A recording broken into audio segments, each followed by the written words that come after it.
Risalatun wahidatun faqat. Un seul et unique message.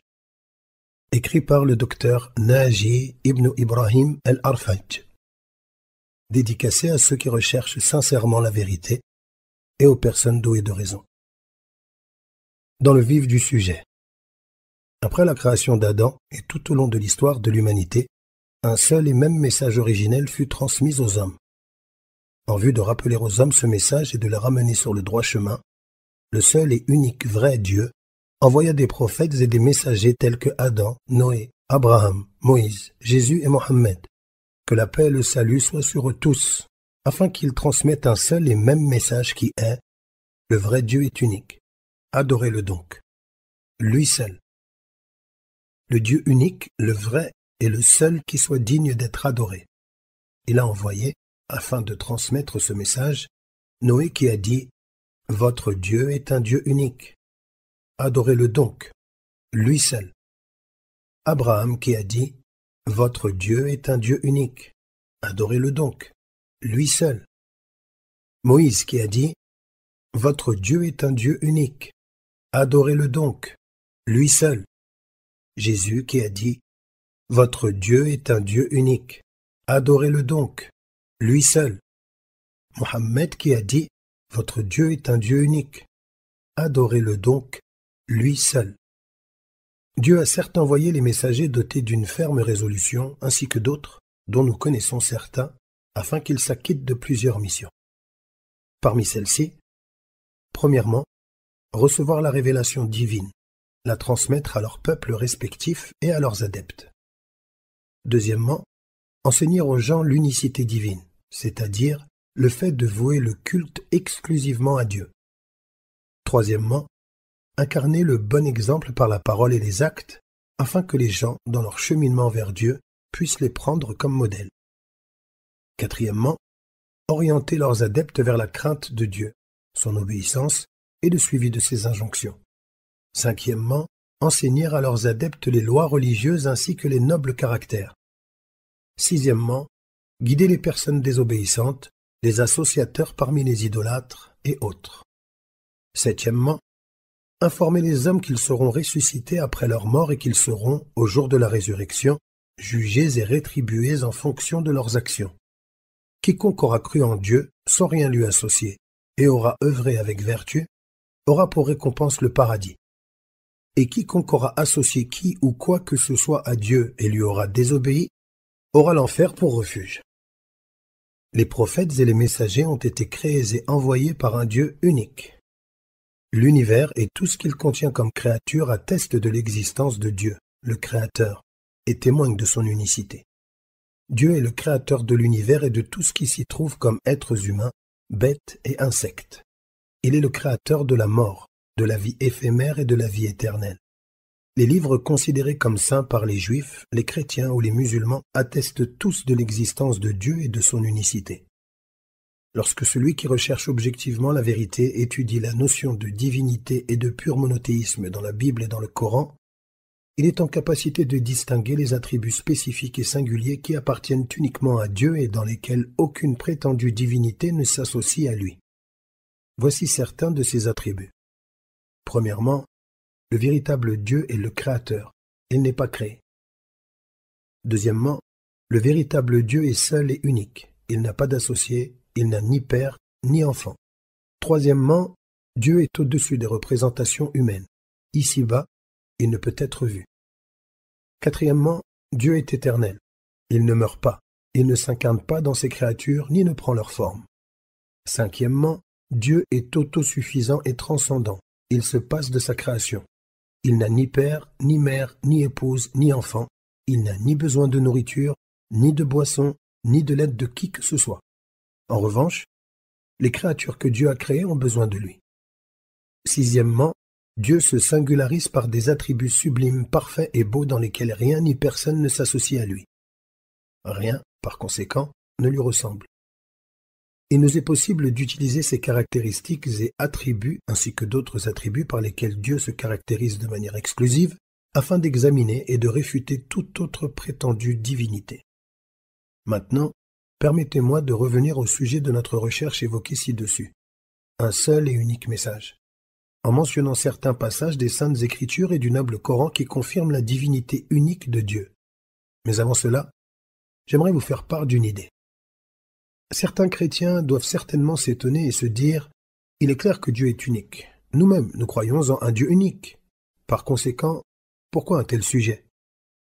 La réalité est qu'au cours de mes études et de mes diverses abondantes lectures sur le christianisme, mais aussi suite à mes nombreuses discussions avec des chrétiens, je compris que selon eux, Dieu, d'après la représentation que certains s'en font, englobait les points suivants. Premièrement, Dieu le Père. Deuxièmement, Dieu le Fils. Troisièmement, Dieu le Saint-Esprit. Le simple bon sens, la logique pure pousse le chercheur objectif à poser aux chrétiens la question suivante. Que signifie pour vous « Dieu est un » alors que vous faites en même temps référence à trois divinités? Est-ce que Dieu représente une seule entité en trois ou trois entités en une? Un dans trois ou trois dans un? De plus, selon certaines croyances chrétiennes, ces trois divinités ont des fonctions, des existences et des formes différentes. Ainsi, premièrement, Dieu le Père est le Créateur. Deuxièmement, Dieu le Fils est le Sauveur. Troisièmement, Dieu le Saint-Esprit est l'assistant. Prétendre que le Messie est le Fils de Dieu, ou qu'il est une divinité, ou qu'il est une partie de Dieu, contredit totalement ce que les textes scripturaires de la Torah et de l'Évangile ont établi. Ces derniers stipulent en effet que Dieu ne peut être vu ici-bas. Vous n'avez jamais entendu sa voix, vous n'avez jamais vu son visage, dit l'Évangile selon Jean 5, 37. Personne ne l'a jamais vu et personne ne peut le voir, dit le premier épître à Timothée 6, 16. Personne ne peut me voir et rester ensuite en vie. Exode 33, 20. En se basant sur ces textes ainsi que sur d'autres, je m'étonne, me demandant en toute sincérité comment concilier les dires de ceux qui disent que Jésus est Dieu et les textes bibliques qui insistent sur le fait que personne n'a vu Dieu ou n'a entendu sa voix. À cette époque, les Juifs en général ainsi que la famille de Jésus et ses apôtres en particulier n'ont-ils pas vu Jésus, le Messie, Dieu le Fils comme le croient certains? N'ont-ils pas entendu sa voix? Comment, alors que la Torah et l'Évangile établissent que personne ne peut voir ni entendre Dieu, peut-on trouver ensuite certaines personnes qui croient que Jésus, celui dont ils ont vu la personne, dont ils ont entendu la voix, est Dieu ou le Fils de Dieu? Y a-t-il un secret caché concernant la véritable réalité de Dieu? La Torah assure le contraire. Elle nous rapporte en effet de Dieu la parole suivante. Certes, je suis, moi, le Seigneur. Il n'y a point d'autre divinité. Ou encore, certes, je n'ai point parlé en secret et je n'ai pas fait de mon dessein une chose sacrée. Et encore, certes, je suis moi, Dieu, et je parle en toute vérité. Certes, je proclame ce qui est véridique. Ésaïe 45, 19. Par conséquent, qu'en est-il en réalité? Relis bien le verset cité précédemment. Relis-le plusieurs fois et médite-le profondément. Entreprenons ensemble une quête à la recherche de la vérité sur Dieu dans la Bible et le Coran en espérant que vous me ferez part de votre opinion après avoir médité les versets et les textes rapportés ici, mais aussi après avoir lu ce livret de manière critique et objective. Par souci d'objectivité, je citerai les preuves, sans faire le moindre commentaire, dans l'espoir qu'elles soient méditées avec soin et impartialité, sans idée préconçue. Dieu l'unique, le vrai dans l'Ancien Testament. Écoute, ô Israël, le Seigneur, notre Dieu, est unique. Deutéronome 6.4. Dieu, le seul, l'unique, n'a-t-il pas insufflé en nous le souffle de vie et ne pourvoit-il pas à notre subsistance? Malachie 2.15. Afin que vous sachiez et que vous croyiez en moi, et qu'ainsi vous compreniez que, certes, c'est moi, je suis Dieu. Il n'y a jamais eu de divinité avant moi et il n'y aura jamais de divinité après moi. C'est moi le Seigneur, il n'y a pas de sauveur en dehors de moi. Ésaïe 43, 10 et 11. Je suis le premier et je suis le dernier. Il n'y a point de divinité en dehors de moi. Qui est mon semblable? Ésaïe 44, 6. Ne suis-je pas le Seigneur? Et n'y a-t-il point de divinité autre que moi? Je suis bon et sauveur. Il n'y a pas ici et là d'autres divinités. Ésaïe 45, 21. Cela ne te rappelle-t-il pas d'autres textes? Dieu, le seul, l'unique, la vérité, dans le Nouveau Testament. Or, la vie éternelle, c'est qu'ils te connaissent, toi, le seul vrai Dieu, et celui que tu as envoyé, Jésus-Christ. Évangile selon Jean 17, 3. Adorez Dieu, votre Dieu, et ne servez que lui. Évangile selon Matthieu 4, 10. Écoute, ô Israël, le Seigneur, notre Dieu, est un Seigneur unique. Certes, Dieu est unique, il n'y en a pas d'autre. Évangile selon Marc 12, de 28 à 33. En effet, Dieu est seul et unique. L'intermédiaire entre Dieu et les hommes est unique. C'est un homme, le Messie Jésus.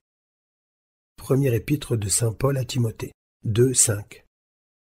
L'un d'entre eux vint le voir, c'est-à-dire Jésus, et lui demanda : « Mon bon maître, que dois-je accomplir de bon afin d'obtenir la vie éternelle ?» Jésus lui répondit : « Pourquoi m'appelles-tu le bon ? Il n'y en a qu'un qui est bon. C'est Dieu. » Évangile selon Matthieu 19, 16 et 17. Comme dans l'édition du roi James. Es-tu capable de citer d'autres textes scripturaires qui confirment que Dieu est unique ? Et non trois. Allah, l'unique et vrai Dieu, dit dans le Coran, dit, il est Allah, unique. Allah, celui qui se passe de tout et dont rien ni personne ne peut se passer. Il n'a pas engendré et n'a pas été engendré. Et nul n'est égal à lui. Numéro de la sourate 112, les versets de 1 à 4. Point de divinité excepté moi. Adorez-moi donc. Numéro de la sourate 21, verset 25.